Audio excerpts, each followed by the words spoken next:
পুরো পানছড়ি জুড়ে এখন শুধু হলুদের আভা। যেদিকেই চোখ যায় বিস্তীর্ণ সরিষার মাঠ। চেঙ্গি নদীর পাশ ঘেঁষেও চোখে পড়ে হলুদ ফুলের সমারোহ, যেন পুরো পানছড়ি সেজেছে হলুদ শাড়িতে। ধান কাটার পর সাধারণত 2 থেকে আড়াই মাস জমি খালি পড়ে থাকে। এই সময়টাতেই কৃষকেরা সে জমিতে সরিষা আবাদ করেন। সরিষার ফুল ফোটার সঙ্গে সঙ্গে পানছড়ি হয়ে ওঠে অপরূপ সৌন্দর্যের এক জনপদ।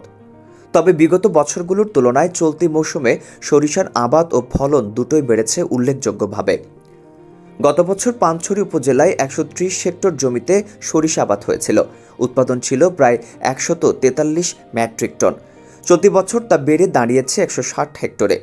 এবছর উৎপাদনের লক্ষ্যমাত্রা নির্ধারণ করা হয়েছে প্রায় 192 মেট্রিক টন, যা গত বছরের তুলনায় অনেক বেশি। উপজেলা কৃষি অফিসার মোহাম্মদ আব্দুস সালাম জানান, পানছড়ি উপজেলায় গত বছর যেখানে 130 হেক্টর জমিতে সরিষা আবাদ হয়েছিল, সেখানে এবছর তা বেড়ে 160 হেক্টরে দাঁড়িয়েছে। এর পেছনে বড় ভূমিকা রেখেছে কৃষি সম্প্রসারণ অধিদপ্তরের বিতরণকৃত প্রণোদনা। ভোজ্য তেলের পাশাপাশি পুষ্টি সমৃদ্ধ হওয়ায় দিন দিন সরিষার আবাদ বৃদ্ধি পাচ্ছে। এর অন্যতম কারণ হচ্ছে আমাদের যে বিপুল পরিমাণ তেল আমদানি হয়, এটা আমরা সরিষার মাধ্যমে পূরণ করতে পারি। পানছড়ি উপজেলায় গত 24-25 অর্থ বছরে 130 হেক্টর সরিষা আবাদ হয়েছিল, যা এবার বেড়ে 160 হেক্টরে দাঁড়িয়েছে। এর পিছনে কাজ করেছে কৃষি সম্প্রসারণ অধিদপ্তরের মাধ্যমে বিতরণকৃত প্রণোদনা ও কৃষি সম্প্রসারণ অধিদপ্তরের পাশাপাশি বিভিন্ন গবেষণা প্রতিষ্ঠানও আমাদের বীজ সহায়তা দিয়েছে। পাশাপাশি কৃষকরা নিজেরা উদ্বুদ্ধ হয়ে সরিষা আবাদের দিকে ঝুঁকেছে। এই ঝুঁকার পিছনে অন্যতম কারণ হচ্ছে সরিষা খুব অল্প সময়ের একটা ফসল, সাধারণত রবি ফসল, এবং বোরো ধান লাগানোর আগেই ফসলটা হারভেস্ট করা যায়, যার ফলে খুব অল্প সময়ে খুব উচ্চ মূল্যের একটা ফসল তারা পেয়ে থাকে।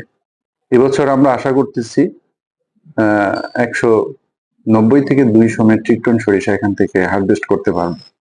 উপজেলা নির্বাহী অফিসার ফারহানা নাসরিন বলেন, পানছড়ি উপজেলায় আগে সরিষার চাষ খুব একটা প্রচলিত ছিল না। তবে কৃষি মন্ত্রণালয়ের সহযোগিতায় বর্তমানে কৃষকদের বিনামূল্যে সার ও উন্নতমানের বীজ সরবরাহ করা হচ্ছে। এর ফলে কৃষকদের মধ্যে সরিষা চাষে আগ্রহ উল্লেখযোগ্যভাবে বেড়েছে। আমাদের কৃষকদের মাঝে আমরা সরিষার যে বীজ সেটা বিতরণ করেছি। পানছড়িতে আসলে সরিষার ফলনটা খুব কম ছিল, তো ফলন বৃদ্ধির জন্য আমরা কৃষি বিভাগের সহায়তায় আমরা চেষ্টা করেছি যাতে পানছড়িতে তেল জাতীয় যেই আমরা এটাকে কি বলবো ফসল, সেই ফসল যাতে বৃদ্ধি হয় সেই অংশ হিসেবেই বীজগুলো দেওয়া হয়েছে এবং কৃষকরা বপন করেছেন। চমৎকার ফলনও হয়েছে, আমরা বেশি দেখলাম আর কি। তো ভবিষ্যতে আশা করছি পানছড়িতে এই যে আমাদের যে ফসলের একটা ক্যাটাগরি বাড়লো, সেটা এই ফসলের যেই চাষ, সেই চাষের যে ধারাবাহিকতা সেটা বজায় থাকবে এবং আরো সামনে আরো ভালো ফলন হবে সেই প্রত্যাশায় রাখছি। পানছড়ির উদ্যমী কৃষকদের এমন সাফল্য সরিষা চাষে অন্যদেরও আগ্রহী করছে। প্রয়োজনীয় প্রশিক্ষণ ও সহায়তা বাড়লে সরিষা খাতে বাড়বে উৎপাদন। সজল আহমেদ, দৈনিক গণকণ্ঠ।